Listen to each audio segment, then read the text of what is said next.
Good morning students.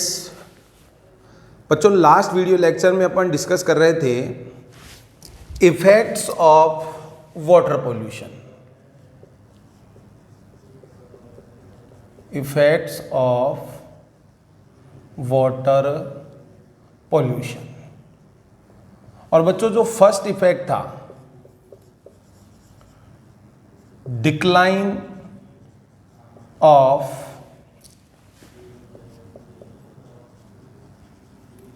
Dissolved oxygen,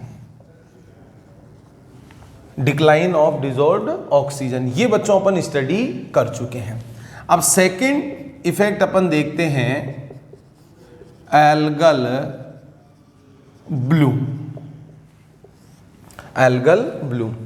अब बच्चों, ये जो एल्गल ब्लूम है, ये एल्गल ब्लूम जो है very high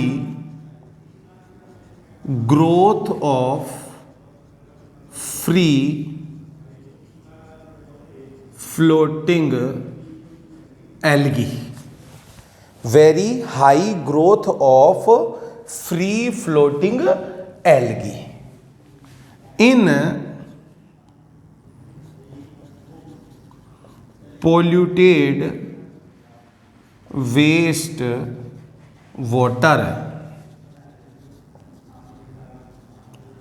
containing high amount of nutrients.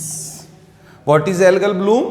Very high growth of free floating algae in polluted waste water containing high amount of nutrients.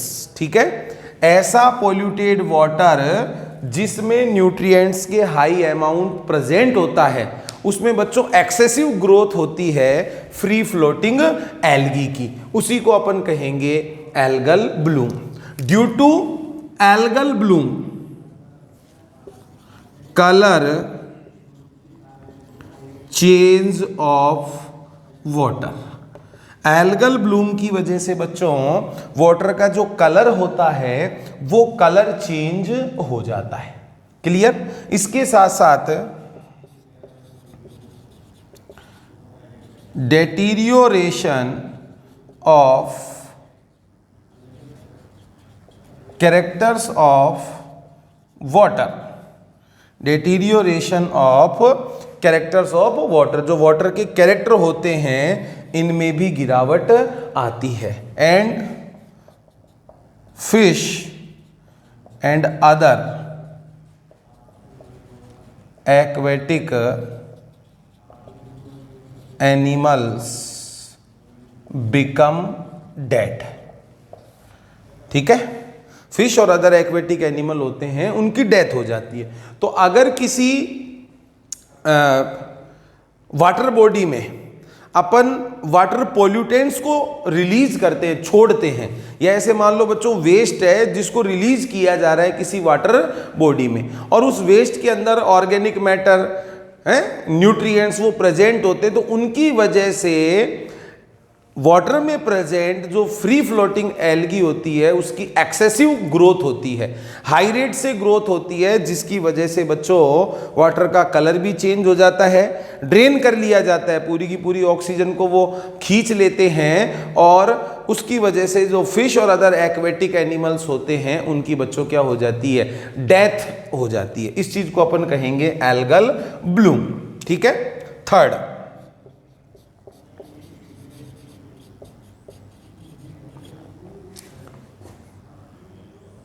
Blockage of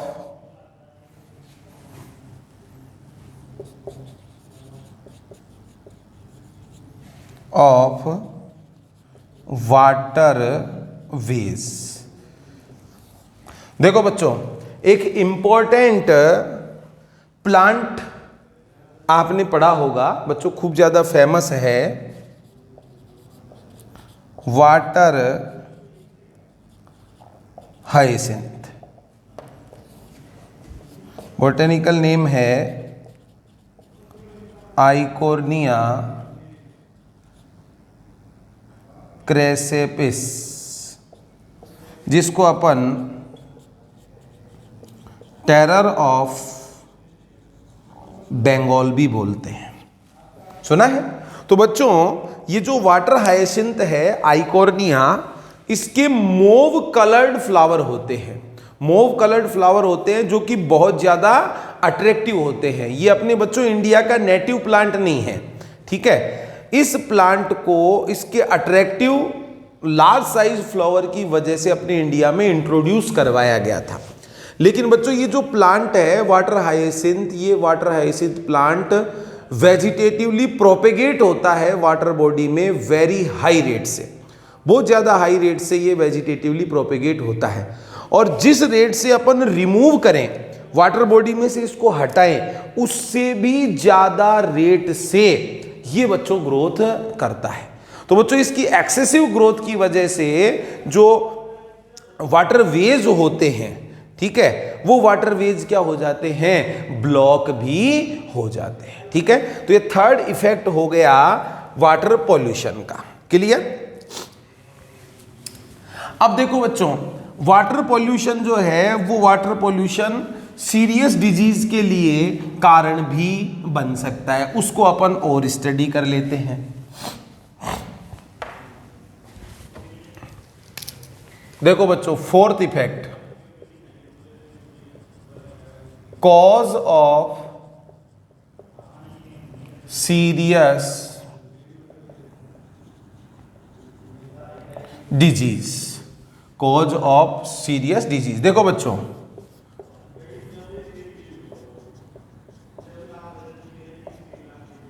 domestic waste and hospital waste water, इनमें बच्चों present होते हैं harmful chemicals and pathogenic microbes. Harmful chemical and pathogenic microbes ये present होते हैं।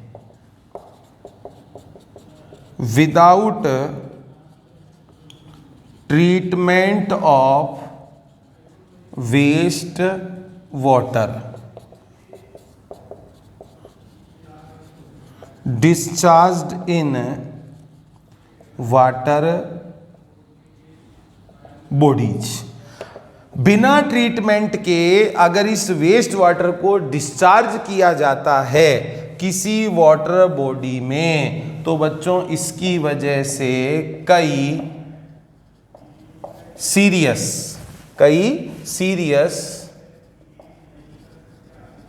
Disease हो सकती है, लाइक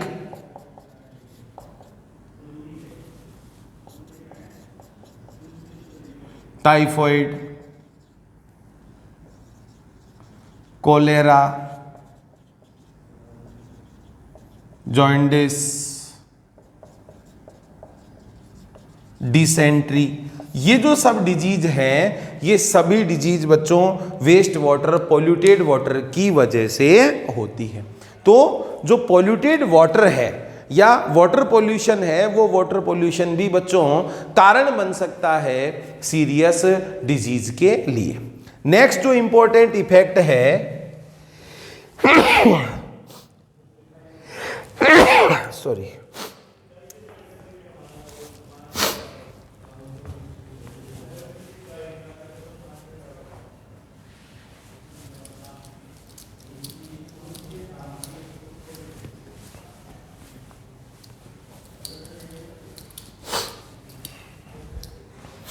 देखो बच्चों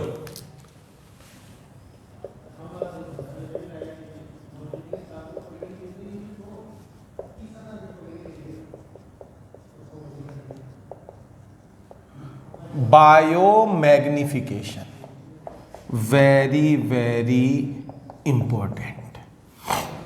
तो देखो बच्चों फर्स्ट ऑफ ऑल तो ये बायोमैग्निफिकेशन होता क्या है, ध्यान से समझेंगे। इंक्रीजेज ऑफ अमाउंट और concentration of toxicants in successive trophic levels. Clear? Increase of amount of toxicants in successive trophic level. Trophic level बच्चों आप चैप्टर नंबर 14 में डिस्कस कर चुके हो। ट्रॉफिक लेवल फर्स्ट है, फर्स्ट की जैसे अपन बात करें producers, trophic level second primary consumer, trophic level third secondary consumer, trophic level fourth top consumer या टर्सरी कंज्यूमर। तो ये जो ट्रॉफिक लेवल्स होते हैं, सक्सेसिव ट्रॉफिक लेवल में टॉक्सिकेंट्स का जो अमाउंट होता है, कंसंट्रेशन होता है, वो रेगुलरली क्या होता जाता है, इंक्रीज होता जाता है। इसी प्रोसेस को बच्चों क्या कहा जाता है, बायोमैग्निफिकेशन। ठीक है, तो फर्स्ट ऑफ ऑल तो आप डेफिनेशन क्लियरली लर्न कर लेंगे बच्चों। Increase of amount of toxicants in successive trophic level. अब बच्चों सक्सेसिव ट्रॉफिक लेवल में इंक्रीज क्यों होता है टॉक्सिकेंट्स का अमाउंट? तो बच्चों बायोमैग्निफिकेशन के लिए जो रीजन है, वो रीजन क्या है, these toxicants are stored in organism body because these are not metabolized। एक तो ये मेटाबोलाइज्ड नहीं होते हैं एंड एक्सक्रिएटेड भी नहीं होते हैं।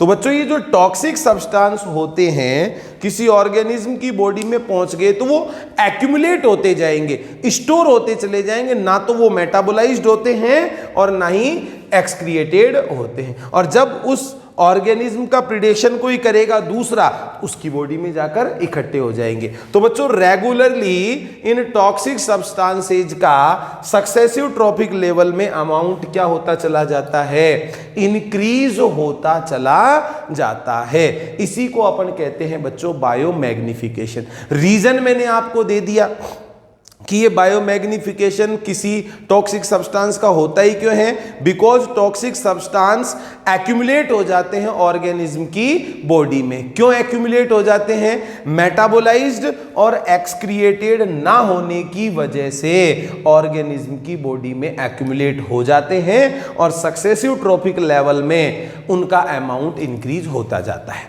अब बच्चों मरकरी और डीडीटी बहुत कॉमनली अपन जानते हैं कि मरकरी और डीडीटी जो होते हैं वो बायोमैग्नीफाई हो सकते हैं, उनका बायोमैग्निफिकेशन हो सकता है। और डीडीटी के एग्जाम्पल को लेकर अपनी बुक के अंदर बच्चों एक्सप्लेन भी किया गया है। तो अपन अब देखते हैं एक्वेटिक फूड चेन में magnification of DDT.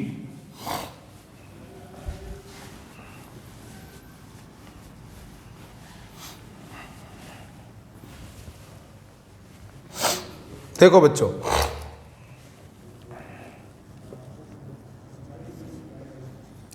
Magnification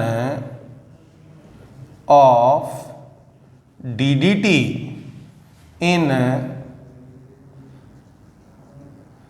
aquatic food chain, magnification of DDT in aquatic food chain. अभी देखो माना एज ए पेस्टिसाइड, माना एज ए पेस्टिसाइड डीडीटी का यूज किया ह्यूमन बीइंग्स ने, ह्यूमंस की एक्टिविटी की वजह से सपोज डीडीटी किसी वाटर बॉडी के अंदर पहुंच गया।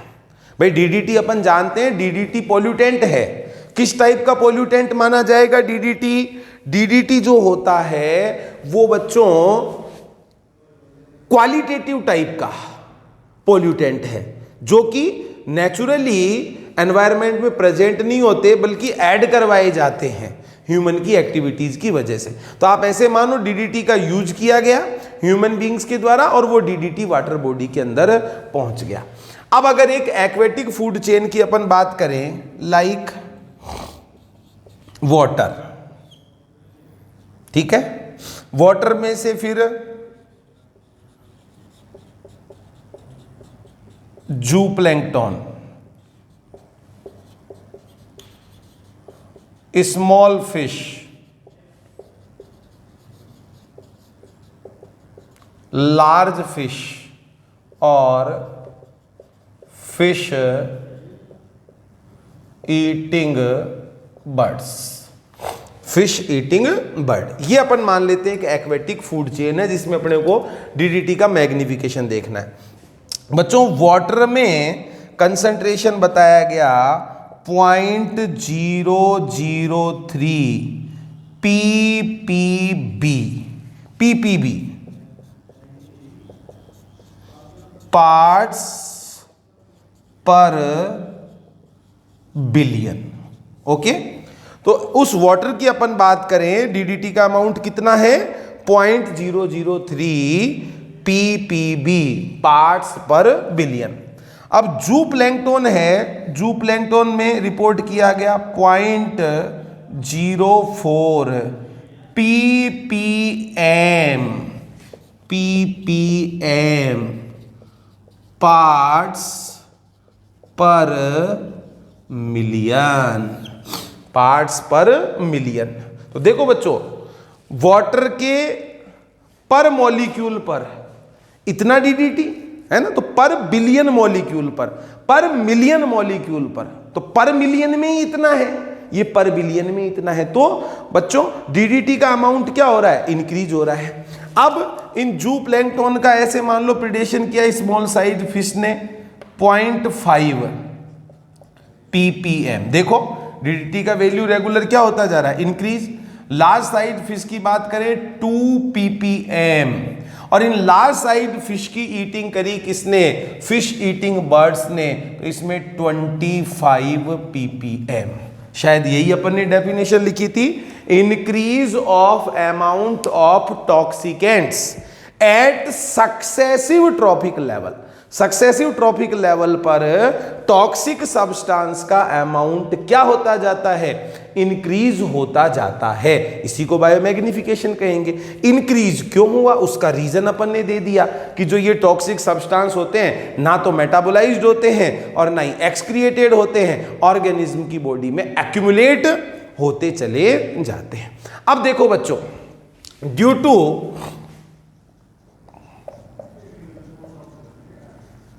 High amount of DDT presence in body of fish eating birds, due to high amount of DDT presence in body of fish eating birds, calcium metabolism become disturbed. जो calcium का metabolism है, वो calcium का metabolism बच्चों birds में क्या हो जाता है, डिस्टर्ब हो जाता है। और कैल्शियम के मेटाबॉलिज्म डिस्टर्ब होने की वजह से शेल ऑफ एग, जो बर्ड्स के एग का शेल होता है वो बच्चों वेरी थिन, बहुत पतला बनता है, और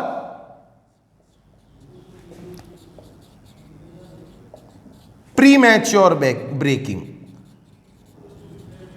प्रीमैच्योर ब्रेकिंग हो जाती है, ठीक है, या एग्स की जो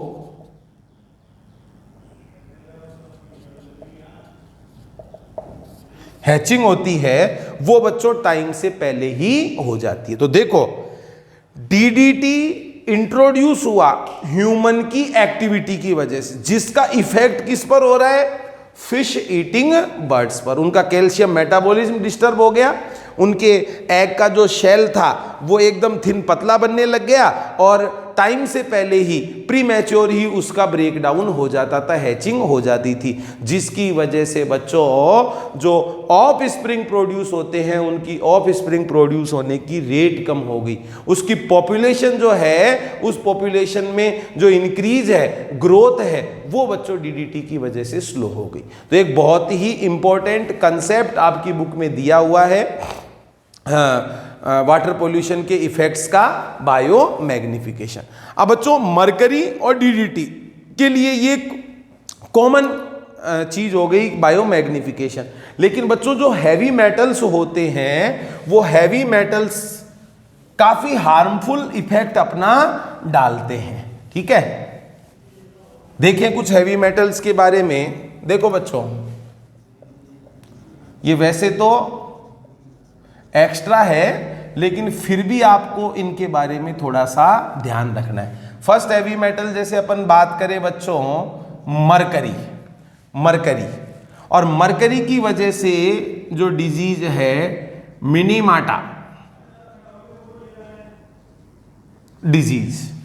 ओके, सेकंड कैडमियम, कैडमियम की वजह से itai itai itai itai disease होता है। थर्ड कॉपर, कॉपर की वजह से बच्चों hypertension and uremia, hypertension and uremia. Fourth lead, lead की वजह से बच्चों liver and kidney damage. And fifth arsenic, arsenic की वजह से बच्चों ब्लैक फुट डिजीज। कौन सी डिजीज होती है, ब्लैक फुट डिजीज। तो इस टेबल को भी बच्चों आप अच्छी तरह से लर्न कर लोगे। कुछ हैवी मेटल्स के इफेक्ट बताए गए हैं, मरकरी, मरकरी की वजह से Minamata disease, cadmium itai itai disease, copper hypertension and uremia, lead liver और किडनी डैमेज होते हैं, आर्सेनिक की वजह से ब्लैक फुट डिजीज। क्लियर। तो यहां पर बच्चों कंप्लीट होता है 5 या 5th effect of water pollution, bio magnification. और लास्ट जो इफेक्ट दिया हुआ है वाटर पोल्यूशन का वो है बच्चों यूट्रोफिकेशन। तो अब अपन डिस्कस करते हैं यूट्रोफिकेशन।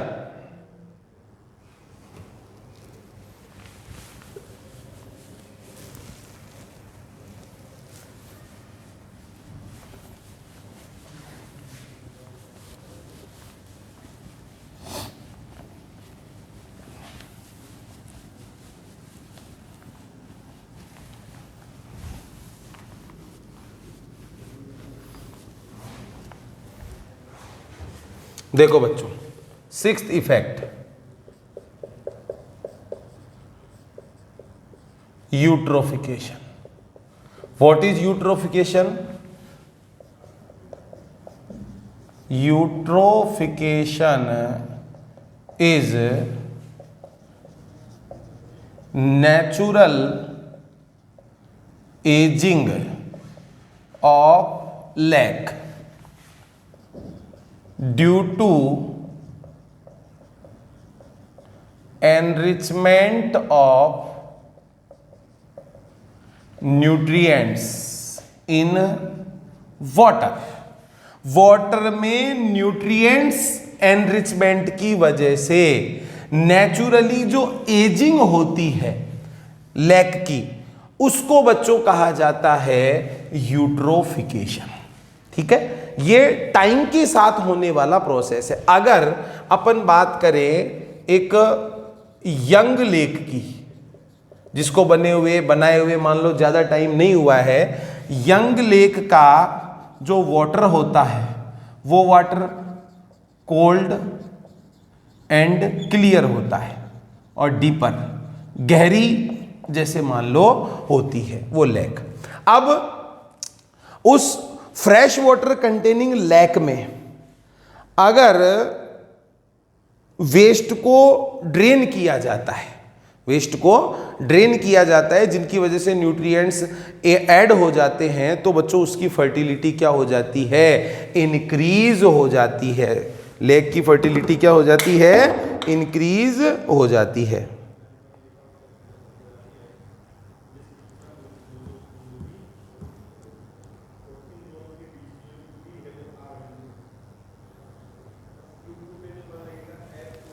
देखो बच्चों, with time nutrients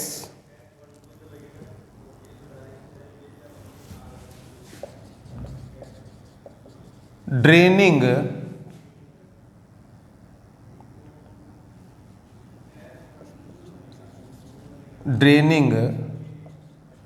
into the lake and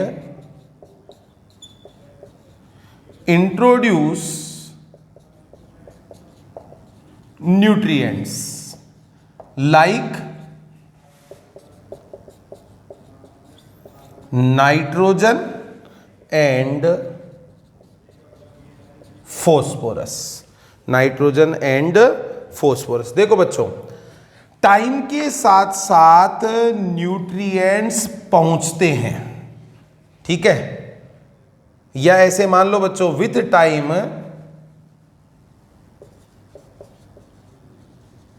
streams हैं, नदियां सरिताएं बहकर, with time streams draining into the lake, जो सरिताएं हैं बहकर पानी किस में गिरता है, लेक में, and introduce nutrients like nitrogen and phosphorus in water of lake.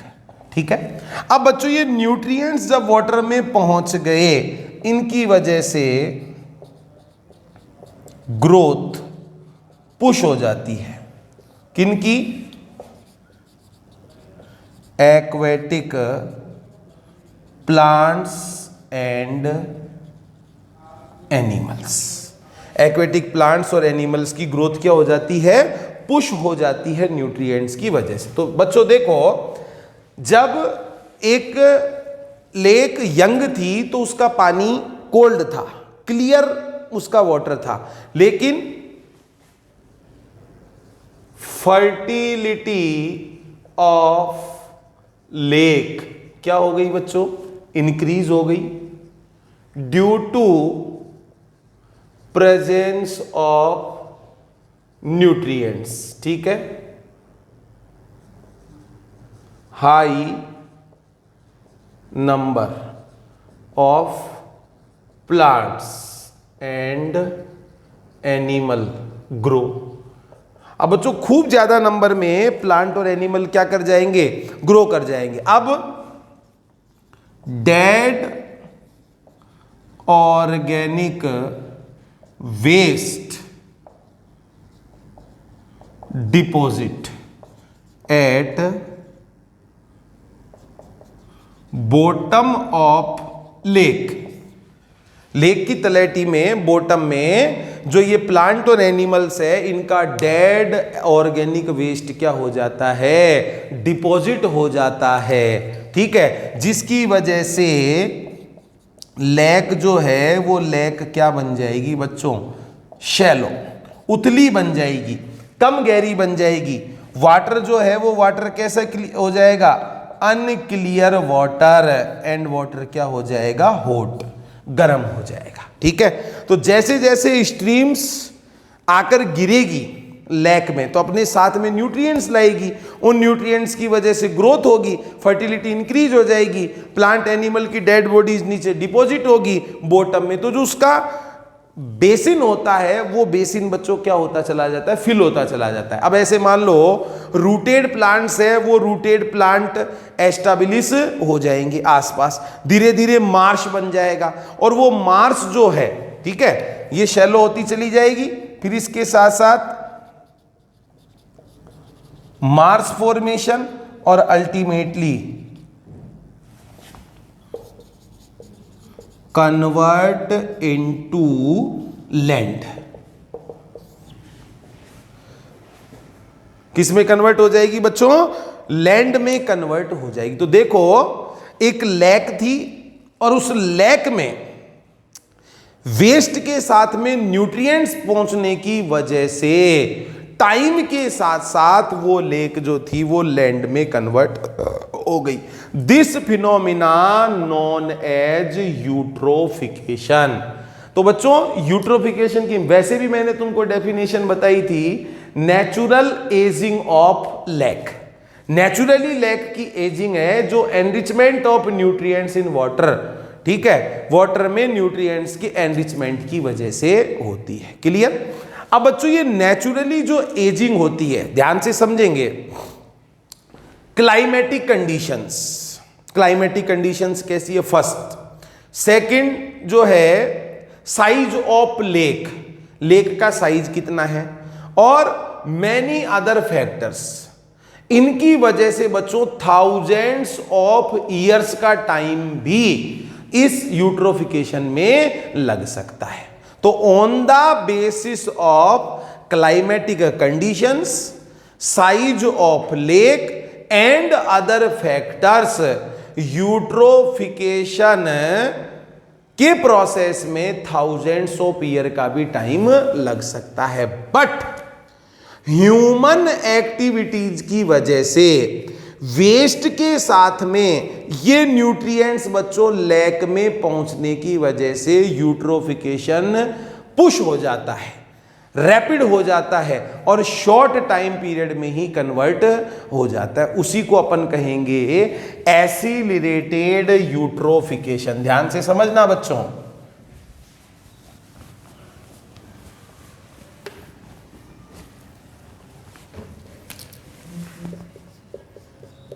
Accelerated eutrophication, accelerated eutrophication due to human activities, due to human activities. Eutrophication process complete in short time duration। Human activity की वजह से eutrophication का process short time duration में complete हो जाता है। या ऐसे मान लो बच्चों, यूट्रीफिकेशन का प्रोसेस जो होता है वो स्पीड अप हो जाता है। किसकी वजह से? ह्यूमन एक्टिविटीज की वजह से वेस्ट के साथ में न्यूट्रिएंट्स जब पहुंच जाते हैं लेक में तो यूट्रोफिकेशन का प्रोसेस फास्ट हो जाता है। इसी को अपन कहेंगे एसिलरेटेड यूट्रोफिकेशन। और इस एसिलरेटेड यूट्रोफिकेशन के लिए mainly nitrate and phosphorus responsible है। Mainly nitrate and phosphorus responsible for accelerated eutrophication. अब बच्चों, ये जो प्रोसेस है एसिलरेटेड यूट्रोफिकेशन, ये वर्ल्ड वाइड खूब सारी कंट्रीज की वाटर बॉडीज में देखने को मिल रहा है। तो ये एक पॉल्यूशन का हार्मफुल इंपैक्ट है जिसकी वजह से बच्चों वाटर बॉडीज कम टाइम पीरियड में ही लैंड में कन्वर्ट हो रही है और एक्वेटिक और मैराइन जो लाइफ है वो बच्चों क्या हो रही है? डेस्ट्रॉय हो रही है।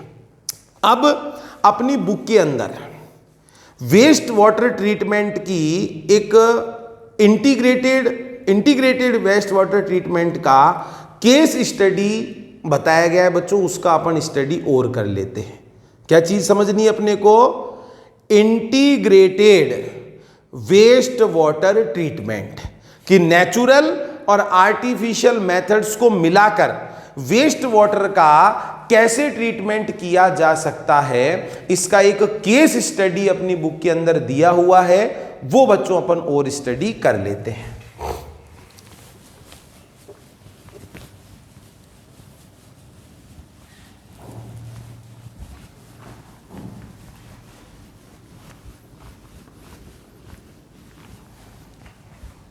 देखो, इंटीग्रेटेड वेस्ट वाटर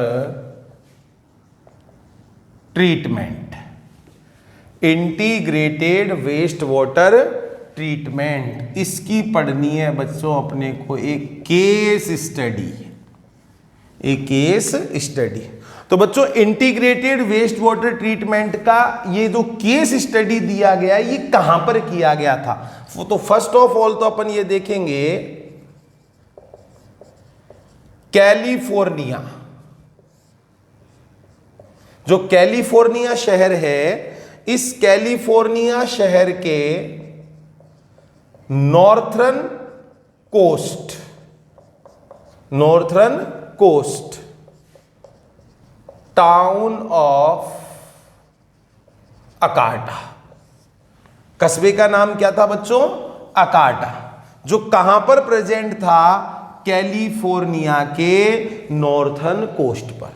तो कैलिफोर्निया सिटी के नॉर्थर्न कोस्ट पर प्रेजेंट अकार्टा शहर में इंटीग्रेटेड वेस्ट वाटर ट्रीटमेंट का केस स्टडी किया गया था। अब बच्चों इंटीग्रेटेड वेस्ट वाटर ट्रीटमेंट से अपने को मीनिंग क्या लगाना है, natural and artificial methods collectively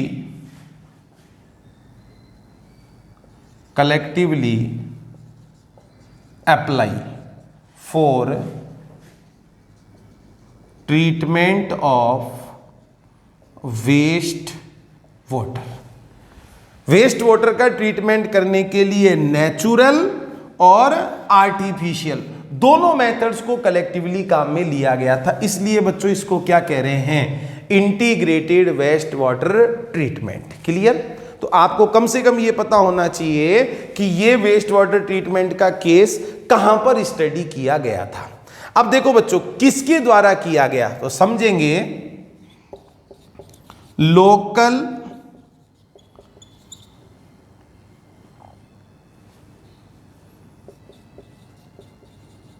peoples of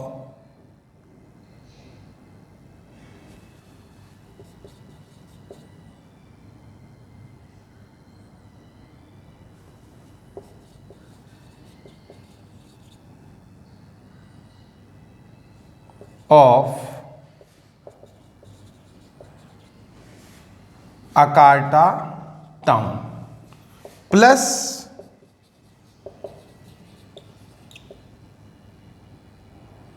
biologist of Humboldt state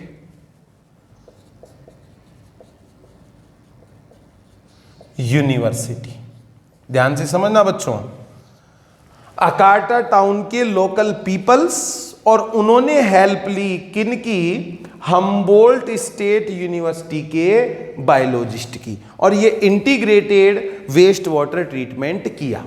अब बच्चों ये जो इंटीग्रेटेड वेस्ट वाटर ट्रीटमेंट था ये 2 फेज में कंप्लीट हुआ। ध्यान देंगे बच्चों,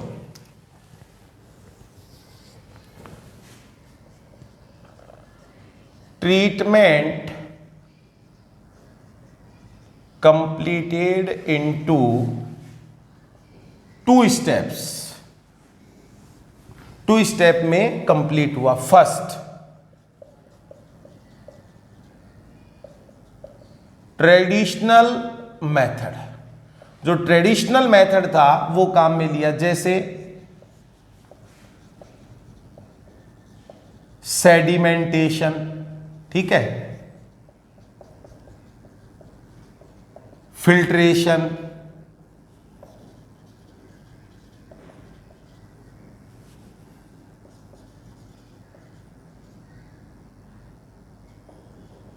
chlorine treatment,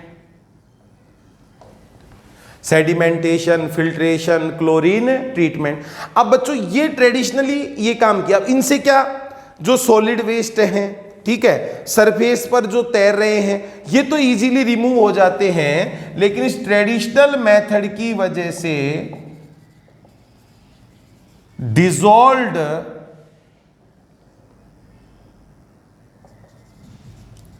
material not removed, जो डिसॉल्व्ड मटेरियल है ये रिमूव्ड नहीं हो सकता। तो इसके लिए क्या किया गया, देखो बच्चों,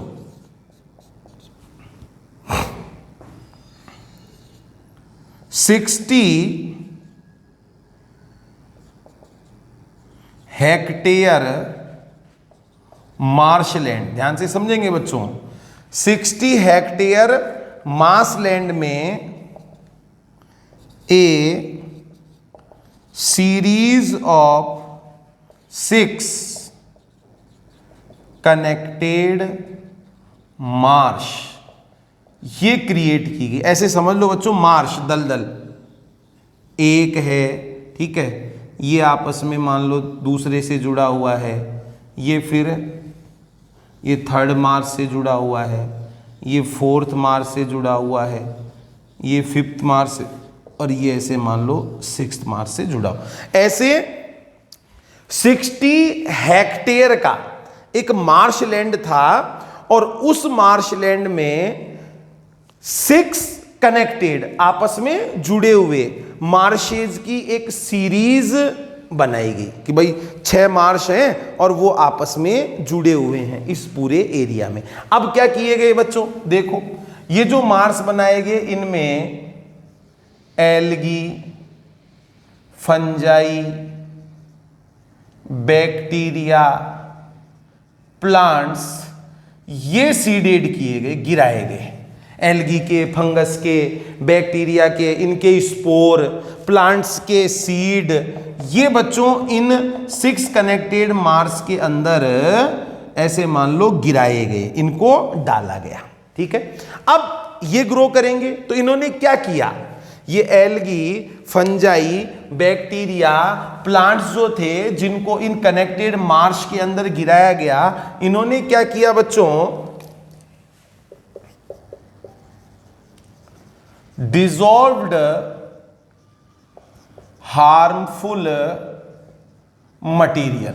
फर्स्ट, या तो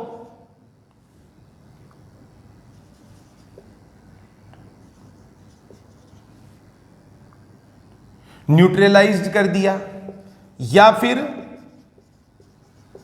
एब्जॉर्ब्ड कर लिया या फिर एसिमिलेशन यूज में ले लिया।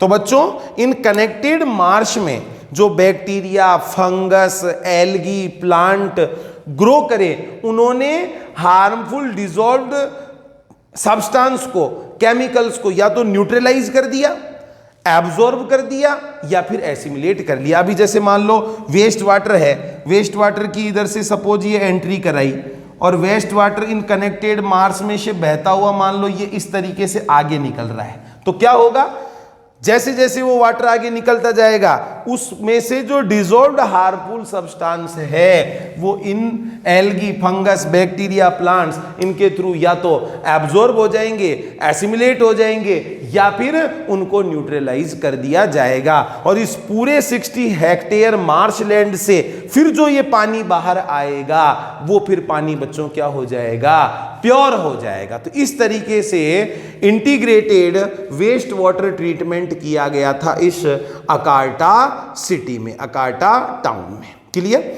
अब देखो बच्चों इसके साथ साथ फायदा क्या हुआ, जो ये मार्शलैंड था 60 हेक्टेयर का, ये डेवलप हो गया as a sanctuary, as a sanctuary develop हो गया। वहां पर बहुत सारे प्लांट्स, एनिमल की स्पीशीज ग्रो कर गई हैं, खूब सारे जैसे टूरिस्ट थे वो उसको देखने के लिए आने लगे और एक ऑर्गेनाइजेशन बनाया गया FOAM, ठीक है, F फॉर फ्रेंड्स ऑफ अकार्टा मार्श।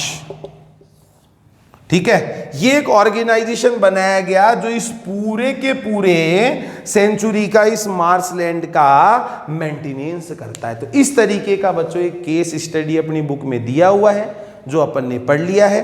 अब जो भी रिमेनिंग पोर्शन है वो बच्चों अपन नेक्स्ट वीडियो लेक्चर में स्टडी करेंगे। Thank you.